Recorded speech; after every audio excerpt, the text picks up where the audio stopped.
Ang kwentong ito ay isang kathang-isip na halaw sa mga alamat, paniniwala, at kababalaghan ng mga Pilipino, partikular sa mga probinsya. Lahat ng tauhan, lugar, at pangyayari ay likha lamang ng imahinasyon ng may akda. Anumang pagkakatulad sa totoong tao, buhay man o patay, ay hindi sinasadya. Layunin nitong magbigay ng aliw, kilabot, at pagpapahalaga sa mga kwentong bayan ng ating kultura. Hindi ito para itaguyod ang pamahiin, kundi upang panatilihing buhay ang ating mayamang tradisyon sa pagkukwento. Ang Bagong Gabi ay isang maliit na baryo na tila nakalimutan na ng modernong mundo. Napapalibutan ito ng kagubatan, malalawak na palayan, at isang ilog na animoy pilak kapag sinisikatan ng buwan. Dito ako lumaki, sa isang pamayanang payapa, kung saan magkakakilala ang lahat at bawat gabi punang katahimikan. Simula pagkabata, naririnig ko na ang mga kwento ng matatanda. Kwento tungkol sa mga nilalang na hindi natin nakikita sa araw pero gumagala sa gabi. Mga aswang, manananggal, at engkanto, mga nilalang na sinasabing umiikot sa paligid kapag sumapit ang dilim. Ngunit sa tagal ng panahon, tila ba kwento na lang ang lahat. Hanggang sa dumating ang isang taon na tuluyan nitong binago ang lahat ng paniniwala namin. Noong panahong iyon, buwan ng Disyembre. Malamig ang hangin at maaga ang paglubog ng araw. Isang gabi, habang kami nagkakainan ng pamilya, dumating ang balita na ang alagang kalabaw ni Mang Celso ay natagpuang patay sa likod ng kanilang bahay. Walang bakas ng kagat pero wala ring dugo sa katawan. Parang piniga ang buhay mula rito. Nagulat ang buong baryo pero inisip lang naming baka may lason o baka inatake sa puso. Ilang araw lang ang lumipas, sunod-sunod na ang mga insidente. Ang manok ni Aling Marta, isa-isa raw na wala gabi-gabi. Nakita rin ni Lito, isang batang magninyog, ang kanyang alagang aso na nanginginig at parang may sinisilip sa kadiliman. Nung kinabukasan, patay na rin ang aso, nakadilat pa ang mga mata, tila ba nakakita ng multo. Habang lumalala ang mga pangyayari, napansin ng mga tao na parang may malamig na hangin sa gabi, kahit walang amihan. Ang mga alitaptap ay hindi na naglalaro sa paligid gaya ng dati. Maging ang mga palaka sa sapay na nahimik. May kakaiba. May mali. Isang gabi, si Tio Roldan, na kilala sa baryo bilang palabiro at lasinggero, ay napadpad sa tabi ng kagubatan. Bumalik siya kinabukasan, pawisan, tak na tak, at parang nawala ng bait. May mata pula lumilipad, hinabol ako, paulit-ulit niyang sinasabi. Binaliwala ito ng ilan at sinabing epekto lang daw ng alak. Pero ang ibang matatanda, tahimik lang. Nangungusap ang kanilang mga mata. Parang alam nilang bumabalik ang isang lumang sumpa. Noong una, pinilit pa rin naming bumalik sa normal. Pero hindi magtatagal, pati ang mga bata sa baryo ay nagsimulang magkasakit. Lagnat na hindi bumababa at parang tak na tak silang matulog. May humihila po sa paa ko, sabi ng anak ni Aling Rosie. May anino po sa bintana, kwento naman ng isa. Lahat ng bata ay nagsasalita ng parehong takot, kahit wala silang koneksyon sa isa't isa. Maging ang mga doktor mula sa bayan ay walang maipaliwanag, sabi nila, normal lang daw ang trangkaso. Pero kami, alam naming hindi. Dito nagsimulang magtipon-tipon ang mga matatanda sa barangay hall. Pinatawag ang kapitan at mga tanod. Nagsimula silang magbantay sa gabi, dala ang mga sulo at bawang. Ipinagbawal ang paglabas pagpatak ng alas 6 ng gabi. Ngunit kahit anong gawin namin, tila hindi ito sapat. May kapangyarihang unti-unting sumasakal sa aming tahimik na mundo. Minsan, nagising ako ng hating gabi sa sigaw ng isang kapitbahay. Tumakbo kami papunta sa kanila. Ang anak nila ay naninigas, nakatingin sa kisame, paulit-ulit na sinasabi, nandito na siya, malapit na, nanginginig kami sa takot. Walang makapagsalita. Isang batang babae na wala pang 10 taon, ngayon ay parang sinaniban ng kung anong nilalang. Nagsimula nang mawala ng tiwala ang mga tao. May mga nagbintang, may mga napagbuntunan ng galit. Si Aling Rosa. Isa siyang matandang nag-iisa, baka siya ang may gawa nito, sabi ng ilan. Ngunit hindi ito napatunayan, at ang mga paratang ay lalo lang nagdala ng takot at kaguluhan. Sa mga panahong iyon ng kadiliman, wala kaming takbuhan. Parang ang buong baryo ay nilalamon ng isang puwersang hindi namin maintindihan.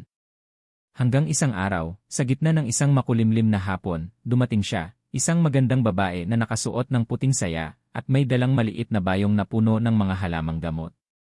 Hindi namin siya kilala. Wala sa amin ang nakakita sa kanya noon. Ngunit ang kanyang mga mata ay punang tapang at kabaitang hindi maipaliwanag. Siya ay nagpakilalang Aling Elda, at ang kanyang pagdating ang magiging simula ng pagbabago sa aming nayon. Pagdating ni Aling Elda, unti-unting nagbago ang ihip ng hangin sa bagong gabi, hindi pa man siya ganap na kumikilos, tila ba may nararamdamang pag-asa ang mga tao. Ngunit habang sinisikap naming maintindihan kung sino siya at ano ang kaya niyang gawin, patuloy pa rin ang mga nakakakilabot na pangyayari sa paligid. Isang gabi, habang binabantayan ng mga tanod ang paligid ng barangay hall, narinig nila ang matinis na huni ng ibong hindi pa nila naririnig kailanman. Mabilis at paulit-ulit. "Tuko ba yon?" tanong ng isa. Ngunit masyado itong matinis para sa tuko, at tila ba nanggagaling sa iba't ibang direksyon. Ang tunog ay parang nagmumula sa taas ng mga puno, pero pagtingala nila, wala silang makita kundi mga sanga na kumikilos sa hangin, at ang buwan, halos natatakpan ng makakapal na ulap. Kinabukasan, nagtipon-tipon ang mga matatanda at mga magulang sa harap ng bahay ni Kapitan. Hindi na ito ordinaryo. Hindi ito sakit. Hindi rin ito hayop, ani Mang Juan, ang pinakamatandang naninirahan sa lugar. Bumabalik na ang kasaysayan ang kinatatakutan ng ating mga ninuno. Nagulat ang marami. Pati mga kabataan, na noon ay walang paniniwala sa mga kwento-kwento ng kababalaghan, ay nagsimula ng maniwala. Ang ilan ay nagpasya ng umalis sa nayon pansamantala, ngunit karamihan ay nanatili, nanginginig sa takot ngunit umaasang may tutulong. Si Aling Elda ay tahimik lang sa umpisa. Pinagmasdan niya ang paligid, pinakiramdaman ang hangin, at sa gabi laging nasa labas, may hawak na insenso at palaspas. Minsan, nahuli siyang nakatitig sa kabubatan, bulong ng bulong sa wikang hindi namin kilala. Isang gabi, may lumapit sa kanya, si Aling Marta, na ang anak ay may lagnat na ilang araw nang hindi bumababa. Dinala niya ang bata kay Elda. "Tulungan niyo po ang anak ko, walang makagamot sa kanya," umiiyak niyang pakiusap. Hinawakan ni Elda ang noo ng bata, saka binuksan ang kanyang bayong. Kumuha siya ng langis, dahon ng sambong, at pulang sinulid. Marahan niyang pinahiran ng langis ang katawan ng bata, habang may binubulong. Pagkatapos ay tinali ang pulang sinulid sa pulso ng bata. Maya-maya pa, nakatulog ang bata ng mahimbing, unang gabi raw na nakatulog ito ng payapa. Doon nagsimulang maniwala ang mga tao kay Aling Elda. Isa-isang lumapit sa kanya ang mga may sakit, ang mga nakararanas ng kakaiba, at pati mga tanod ay humingi ng gabay. Ngunit kasabay ng lumalakas na tiwala sa kanya, ay ang lumalalim ding kababalaghan. Isang gabi, habang umiikot ang mga tanod sa silangang bahagi ng nayon, may nakita silang kakaiba, isang malaking hayop na parang aso, ngunit may mga pakpak at pulang mata. "Huwag kayong lalapit," sigaw ni Eman, isa sa mga tanod. Ngunit bago pa man nila matanaw ng maigi, naglaho na ito sa dilim, kasabay ng isang malakas na huni. Iniwan nitong nanginginig ang mga alagang hayop sa paligid, tila may naranasan ding matinding takot. Kinabukasan, tumawag ng pulong si Aling Elda. Sa gitna ng plaza ng nayon, harap ng mga residente, sinabi niya ang matagal na niyang alam, ang nayon niyo ay dating pinangyarihan ng isang sumpa. Matagal na, may isang nilalang na tinaboy mula sa kabubatan sa Hilaga. Nagalit siya sa mga taong hindi siya tinanggap. At ngayon bumabalik siya. Hindi basta multo, hindi lang aswang. Isa siyang nilalang na naghihiganti. Tahimik ang lahat. Walang makapagsalita. Ngunit bago pa sila magtanong, sinabi na ni Elda, "Hindi ko kayo iiwan. Kaya kong harapin siya. Ngunit kailangan ko ang tulong ninyong lahat." Mula noon, nagsimula ang paghahanda. Ipinamahagi ni Aling Elda ang mga halamang gamot sa bawat pamilya, dahon ng bayabas, ugat ng luya, at langis ng nyog na hinaluan ng abi. Tinuruan niya rin ang mga tao kung paano gumawa ng tapal na panangga, isang maliit na krus na gawa sa kahoy ng balete, itinatali sa bintana at pinto. Samantala, may mga senyales pang patuloy na nagpaparamdam ng panganib. Isang batang lalaki ang nawala ng isang araw. Natagpuan siyang palaboy-laboy sa kabubatan, puno ng galos at sugat. Nang tanungin kung anong nangyari, tanging salitang sinabi niya, "May babaeng lumilipad, sinundan ko siya, hindi na ako makabalik."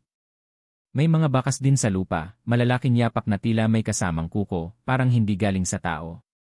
Minsan, sa gitna ng gabi, may umuugong sa hangin, tila umiiyak na babae, pero hindi mo mawari kung malapit o malayo. Ang mga aso ay tumatahol sa kawalan, at may mga panaginip na paulit-ulit sa maraming tao, isang babae na nakatayo sa tuktok ng puno, hawak ang isang sanggol. Habang dumarami ang ganitong mga pangyayari, lalong nagiging sentro ng pag-asa si Aling Elda.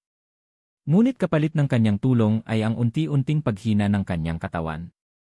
Mapapansin mo ang pangingitim ng kanyang mga mata, ang paminsan-minsang pag-ubo, at ang kanyang katahimikang parang may binubuno siyang mas mabigat kaysa sa iniisip ng lahat.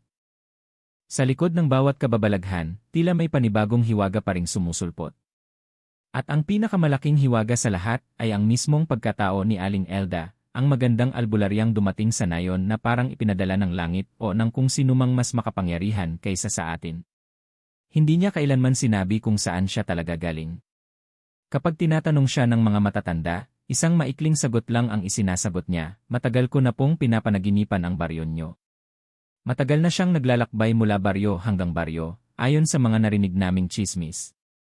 May mga lugar daw na nabanggit ng ilan, Luzon, Mindoro, maging sa mga bundok ng Samar, na minsang binantayan o tinulungan niya. Ngunit laging misteryo ang kanyang biglaang pagdating, at palaging siya lang mag-isa. Walang pamilya. Walang kasama. Mula noong gabi ng kanyang pagtulong kay Aling Marta at sa anak nito, nag-umpisa na siyang tumanggap ng mga pasyente araw-araw. Isang silid sa lumang eskwelahan ang ginawang pansamantalang klinika, kung saan siya ay namimigay ng halamang gamot, sinulid na pulang panangga, at langis na may kakaibang amoy, matapang, ngunit nakakapagpalma ng pakiramdam. Ngunit higit sa lahat, ang hindi malilimutan ng mga tao ay ang kanyang presensya. Kapag siya'y nasa paligid, tumitigil ang sigawan ng mga aso. Lumalakas ang ilaw ng buwan. At may isang uri ng kapayapaang bumabalot sa paligid, na tila ba kahit ilang segundong katahimikan ay sapat upang gumaan ang dibdib ng bawat isa. Isang gabi, habang siya ay naglalakad papunta sa ilog, sumunod ako sa kanya. Ako noon ay 15 taong gulang, mausisa, at puno ng tanong. Gusto kong malaman kung sino siya talaga. Hindi ko sinadyang magpakita, ngunit napalingon siya agad. "Anak, bakit mo ako sinusundan?" tanong niya, walang galit sa kanyang tinig, kundi parang inaalalang ina. "Gusto ko lang po malaman bakit kayo nandito. At paano niyo alam ang ginagawa niyo?" Ngumiti siya. Isang ngiting malungkot. Tumingin siya sa langit at saka umupo sa malaking bato sa tabi ng ilog. Pinatabi niya ako. "May mga bagay na hindi madaling ipaliwanag. Pero heto ang dapat mong tandaan, ang kadiliman ay hindi lang isang nilalang. Isa rin itong sugat sa puso ng tao. Kapag napabayaan, kumakalat. Nagkakaroon ito ng anyo. Minsan halimaw. Minsan anino. Minsan alaala ng paghihiganti." Nanahimik ako. Hindi ko masyadong naintindihan ang ibig niyang sabihin noon, pero ramdam kong totoo ang kanyang sinasabi. Pagkatapos ng gabing iyon, mas naging aktibo si Aling Elda sa paghahanda. Ipinatawag niya ang mga tanod, ang mga kababaihan ng nayon, pati ang mga kabataang gustong tumulong. Nagsimula siyang magturo ng mga sinaunang panalangin, mga dasal na hindi karaniwang sinasambit, na parang galing sa ibang panahon. Nagpakuha siya ng tubig mula sa 3 ilog sa magkakaibang direksyon, pinainitan ito sa araw, hinaluan ng dahon ng sambong, at saka pinabaunan sa bawat bahay. Ayon sa kanya, ito raw ay panlinis ng kaluluwa ng buong pamilya. Sa mga gabi ng kabilugan ng buwan, isinasagawa niya ang tinatawag na pagpapalayas ng anino.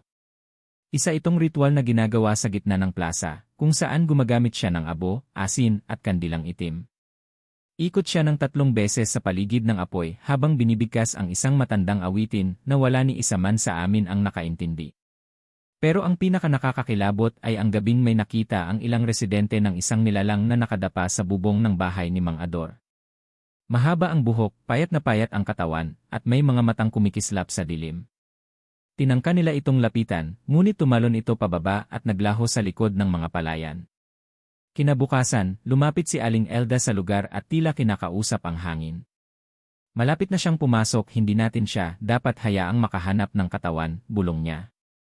Naglagay siya ng langis sa paligid ng bahay ni Mang Ador, kasama ng mga dahon ng makabuhay at tinuhog na buto ng manok.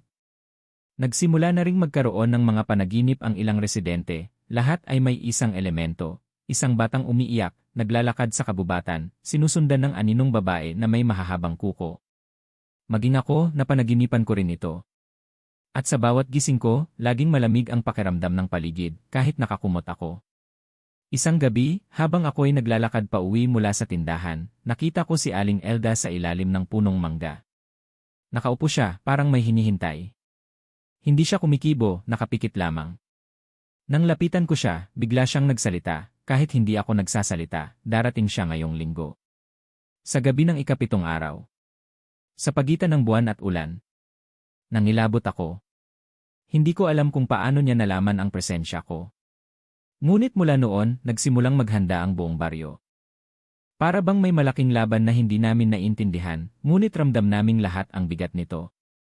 At sa gitna ng lahat ng paghahandang iyon, si Aling Elda ay nananatiling kalmado. Sa kabila ng lahat ng kababalaghan, siya ang aming sandalan. Ang aming liwanag sa gitna ng dilim. Ngunit ang tanong ng marami, hanggang kailan siya mananatili sa aming tabi? Dumating ang ikapitong gabi, ang gabing babala ni Aling Elda. Ang buwan ay bilog na bilog, tila ba isang matang nakamasid sa buong nayon. Ang hangin ay malamig pero hindi karaniwang lamig. May dalang bigat, parang may nakalambit na anino sa paligid. Sa araw na yon, buong araw kaming naghanda. Lahat ng bahay ay binigyan ni Aling Elda ng palaspas na binendisyonan niya mismo. Sa mga bintana ay may nakataling pulang sinulid, habang sa pintuan ay nakapako ang krus na gawa sa kahoy ng balete. Sa gitna ng plaza, inihanda ang isang maliit na altar, may kandilang itim, langis, asin, at isang mangkok ng dugong galing sa puting manok. Habang papalapit ang gabi, isa-isa nang nagtipon sa plaza ang mga tanod at mga piling kalalakihan at kababaihan ng nayon. Ang iba ay may hawak na itak, ang iba na may dalang sulo at bote ng asin. Pinamunuan ni Aling Elda ang grupo. Nakaitim siya, may pulang pamigkis sa bewang, at may dalang baston na may ukit ng mga sinaunang simbolo. Kapag naramdaman niyong lumamig ng sobra, huwag kayong tumigil sa pagdasal, bilin niya. Kapag may aninong dumaan, huwag niyo itong hahabulin. Huwag kayong lalapit. Ako ang haharap. Tahimik ang lahat. Kahit ang mga batang mahilig tumakbo sa gabi, nasa loob ng mga bahay, nakakubli sa ilalim ng banig, habang ang mga ina ay may hawak na rosaryo o garapon ng langis ni Aling Elda. Pagsapit ng 10:00, nagsimula na ang unang palatandaan. May mga aso sa buong baryo na sabay-sabay na tumahol. Walang ingay ang makakatulad sa ganoong hiyawan, matinis, parang may pinapalayas o kinakatakutan. Tumigil sa pag-ikot ang mga tanod.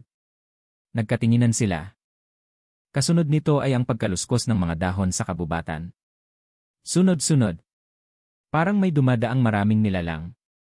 Ngunit hindi ito mga hayop. Masyadong mabigat ang mga hakbang. Masyadong organisado. Lumapit si Aling Elda sa gitna ng plaza, sa tapat ng altar. Mula sa kanyang bayong ay inilabas niya ang isang maliit na lalagyan ng abo at sinimulang iguhit ang isang bilog sa lupa. Pagkatapos ay pinahiran niya ang kanyang noo ng langis at saka binigkas ang mga salitang hindi namin naintindihan, daluyong ng dilim, hindi ka rito lilikha ng pugad. Sa ngalan ng liwanag, umatras ka sa hukay ng iyong pinanggalingan. Pagkasambit niya ng huling salita, biglang humangin ng malakas. Lumamig ang hangin na parabang nilunod kami sa yelo. Ang mga kandila sa paligid ay isa-isang namatay. Ang mga sulo ay nagliyab ng mas mataas kaysa dati, tila ba sinusubukang labanan ang pagdapo ng dilim. At doon namin siya nakita, isang nilalang na lumilitaw mula sa likod ng punong akasya. Isa siyang babaeng mahaba ang buhok, nakalutang, at tila gawa sa usok. Ang kanyang mga mata ay pulang-pula, at ang kanyang mga kuko ay mahahaba, kasing talas ng kutsilyo. Hindi ito tao. Hindi rin hayop. Isa itong anino ng puot, ng galit, at ng pagkauhaw sa paghihiganti. Tumili ang nilalang, matinis, parang pukpok ng bakal sa bubog.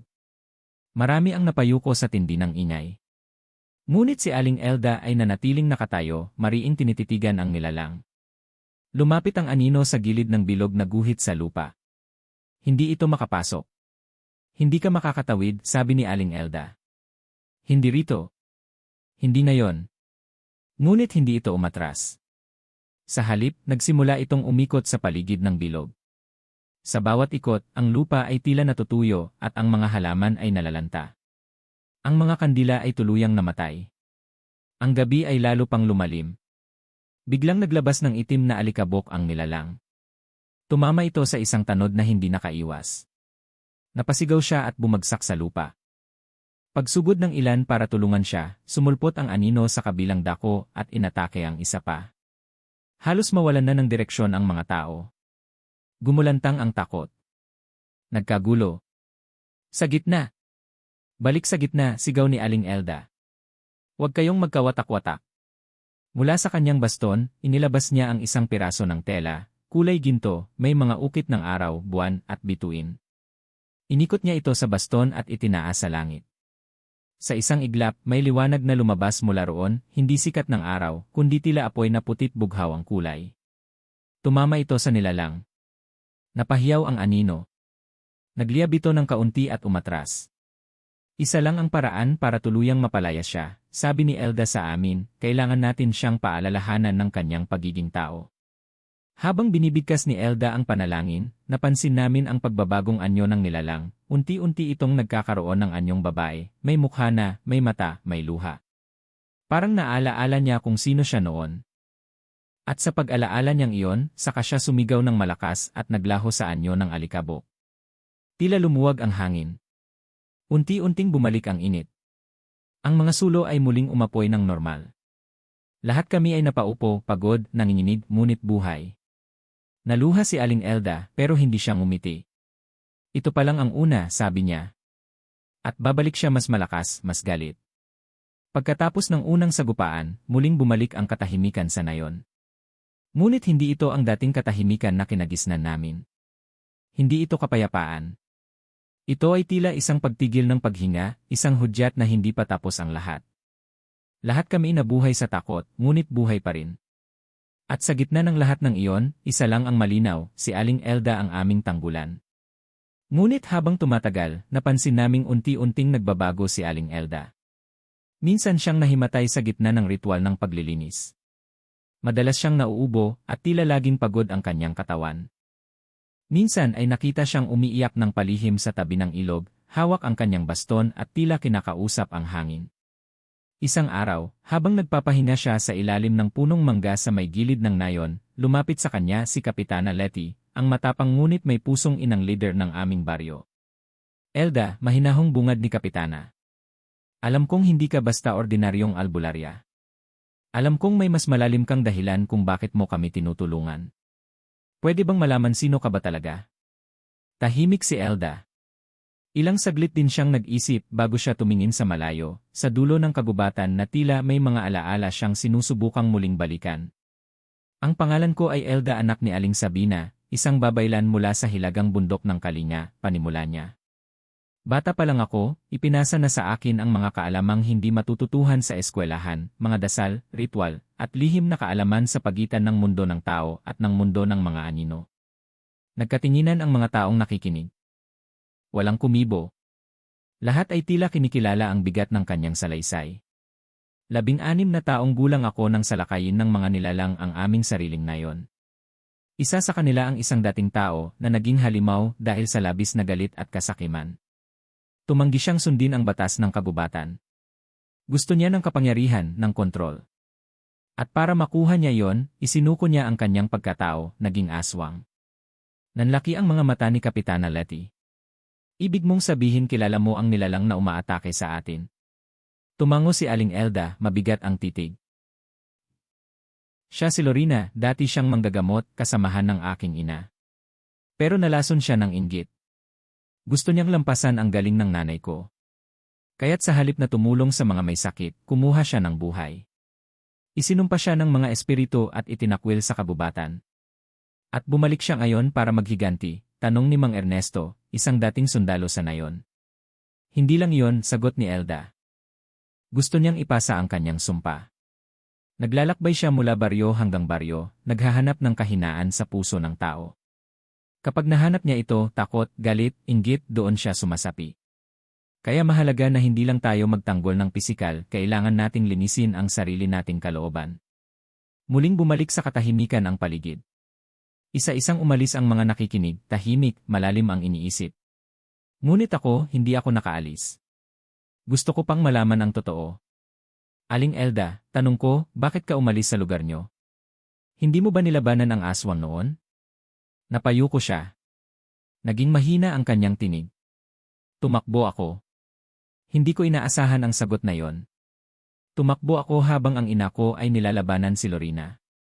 Binalaan niya akong huwag lalaban hanggat hindi ko buo ang lakas ng loob ko. Pero hindi ko siya pinakinggan.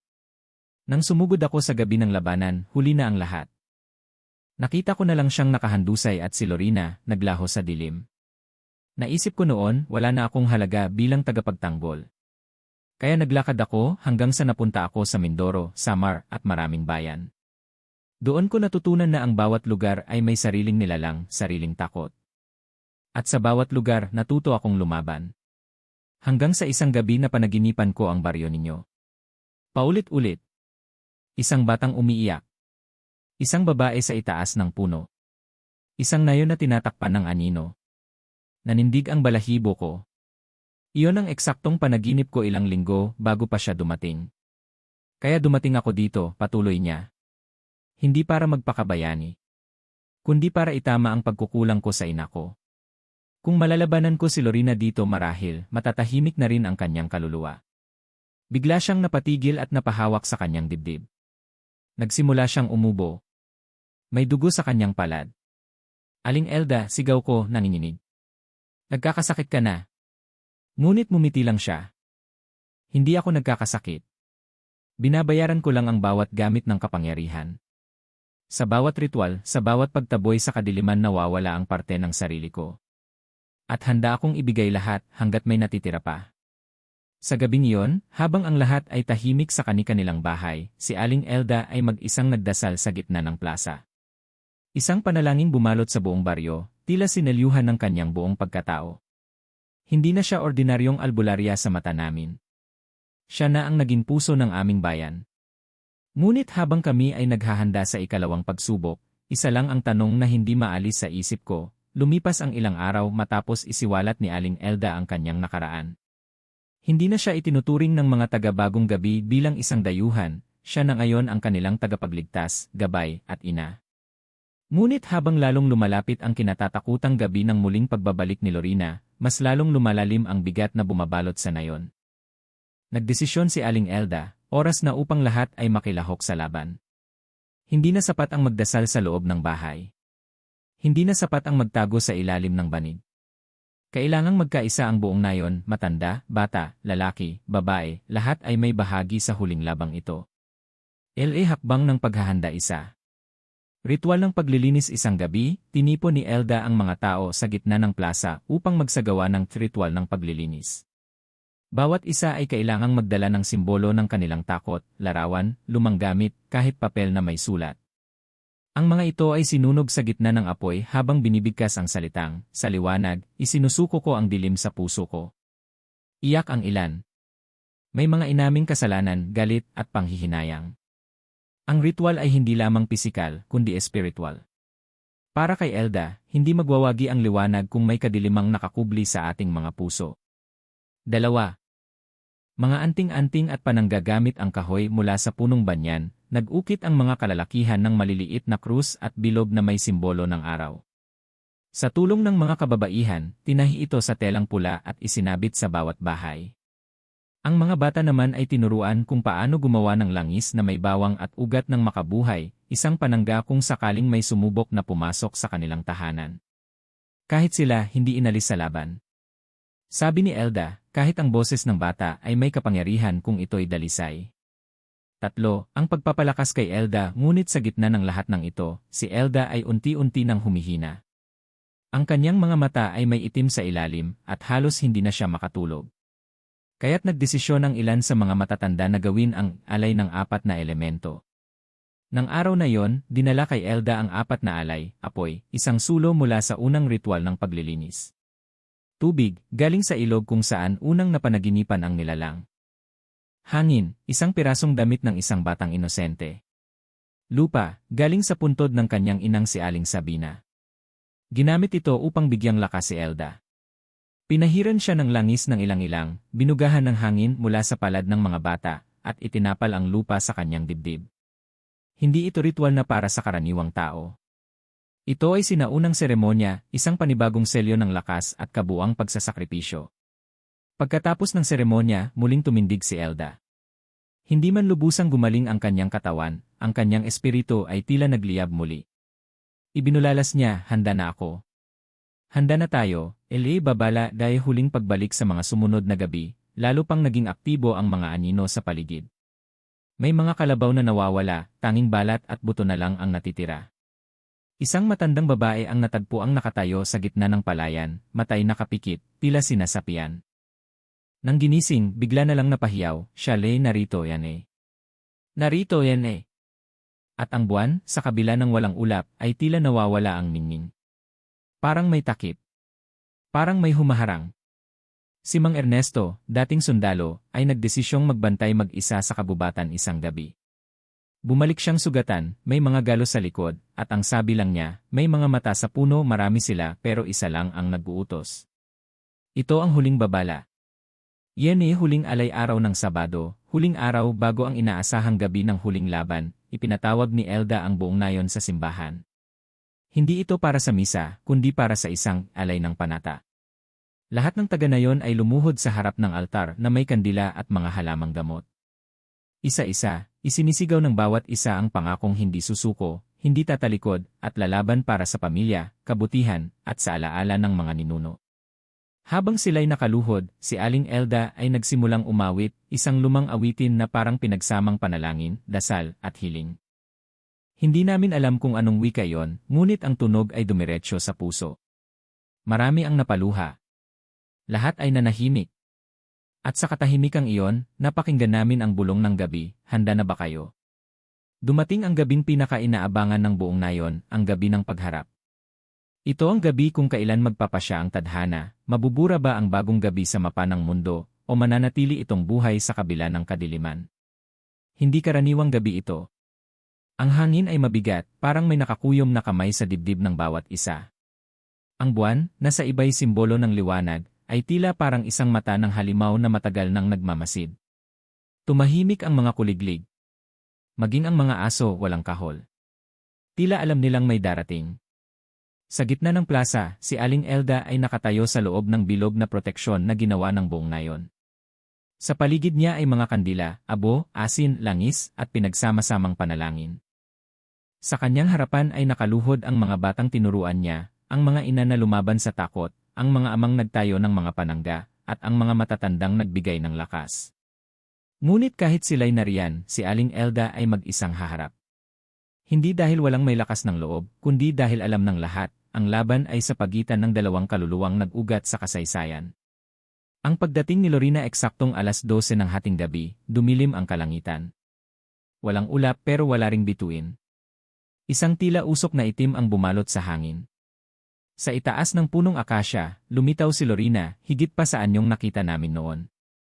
Buo na siya, may mahahabang kuko, mata na parang baga, at balingkinitang katawan na nangingitim sa kapangyarihan. "Elda," anas niya sabay ng hangin. "Matapos ng lahat ng taon, ito na ang ating pagtatapos." "Lorina," sagot ni Elda, mahina pero buong loob, "hindi mo kailanman nakuha ang tunay na kapangyarihan, ang kapangyarihang manggaling sa puso, hindi sa takot." Lumipad pababa si Lorina. Lumikha siya ng alingawngaw na tila sigaw ng sanggol at halakhak ng baliw. Sa bawat paglapit niya, nadarama naming lahat ang pagkibot ng ating mga kaluluwa, parang may humihigop ng ating lakas. Ngunit nanatili si Elda. Wala siyang sandata, tanging ang baston ng kanyang ina, at ang sinumpaang panata ng kanyang puso. Ang labanan nag-umpisa ang labanan sa isang sigawan ng espiritu. Nagpalitan sila ng enerhiya, liwanag laban sa usok, apoy laban sa anino. Ang lupa ay umuuga, ang mga kandila ay nag-aapoy na parang mga bulalakaw. Bawat pagtaas ng baston ni Elda ay may salitang lumalabas, wikang hindi alam ng mundo, ngunit nararamdaman ng kaluluwa.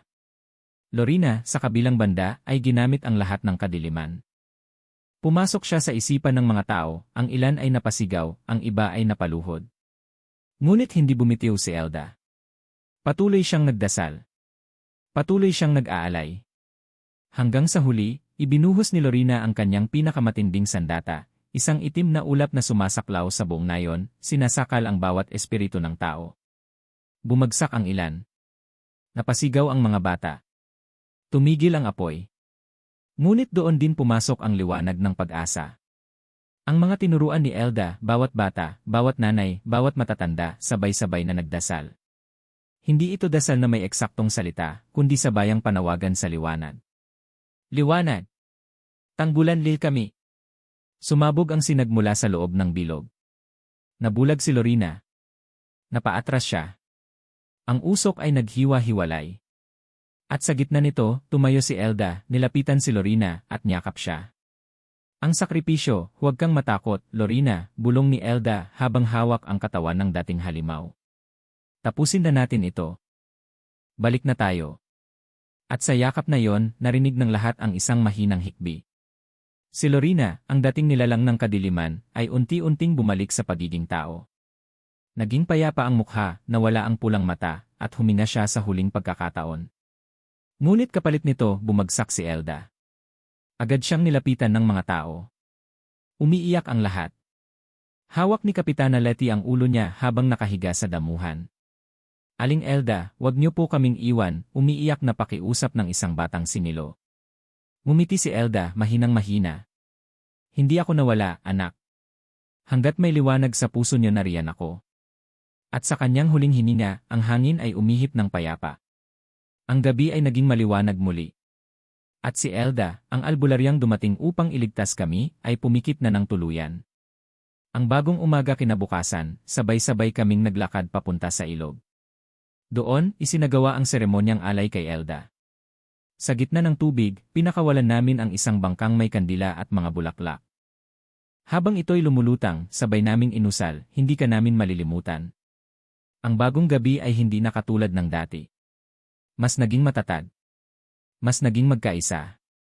At sa bawat tahanan, sa bawat sulok ng nayon, may isang alaala ng babae sa puting saya, may dalang bayong, at puso na mas maliwanag kaysa sa buwan. Makalipas ang huling gabi ng labanan, lumipas ang mga linggo na punang katahimikan, paghilom, at pag-alaala. Ang nayon ang bagong gabi, na minsang binantaan ng anino ng kamatayan, ay naging isang lugar ng liwanag at pag-asa. Salamat sa albularyang hindi namin kadugo, ngunit itinuring naming ina. Hindi man siya iniwan ng kanyang sariling dugo't laman, iniwan niya sa amin ang buhay na aral, ang lakas ng kabutihan, ang halaga ng paniniwala sa sarili, at ang sakripisyo ng tunay na pagmamahal. Ang simula ng bagong kabanata, bawat pamilya ay tila muling isinilang. Ang mga bata ay hindi na umiiyak sa gabi. Wala nang mga aninong sumusulpot sa dilim. Ang mga halaman ay lumago, at ang mga hayop ay bumalik sa kanilang mga kulungan.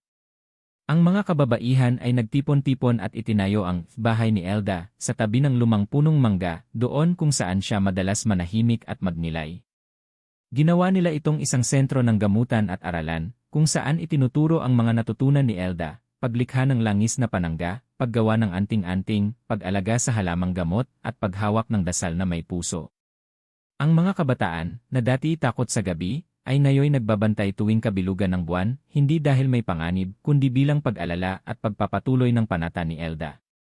Ang aklat ng liwanag isang araw, habang nililinis nina Kapitana Letty at Mang Ernesto ang dating silid na tinutuluyan ni Elda, natagpuan nila ang isang lumang kwaderno, balat ay gawa sa kahoy, at may ukit na araw at buwan.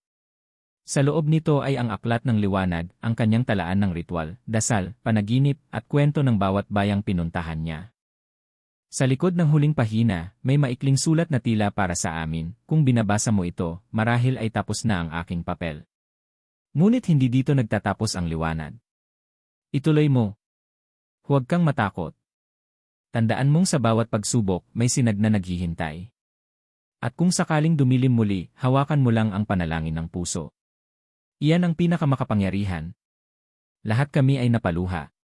Hindi namin alam kung paano niya naisulat iyon bago ang laban, ngunit para bang alam niya na ang lahat. Para bang ang kanyang pag-alis ay hindi katapusan, kundi isang umpisa. Ang batang pinili isa sa mga batang laging kasama ni Aling Elda ay si Salve, 7 taong gulang, payat, tahimik, ngunit may kakaibang ningning sa mga mata. Si Elda mismo ang pumili sa kanya upang turuang magbantay ng mga halaman, gumawa ng langis, at magdasal sa tubig. Pagkalipas ng 1 taon, nagsimula ng lumitaw ang galing ni Salve. Sa tuwing may magkakasakit, siya ang tinatawag. At sa bawat paghawak niya sa palad ng may sakit, tila lumuluwag ang dibdib ng mga ito. Hindi siya umaarte, parang tuloy-tuloy lang ang hininga niya, at parang naririnig niya ang sinasabi ng kalikasan. Isang gabi, napanaginipan ni Salve si Aling Elda, nakasuot ng puting damit, may hawak na baston, at nakangiti sa kanya. Hindi mo kailangang maging katulad ko, Salve. Kailangan mo lang maniwala sa sarili mo. At ang puso mo ay mas malinis kaysa sa akin. Mas makapangyarihan.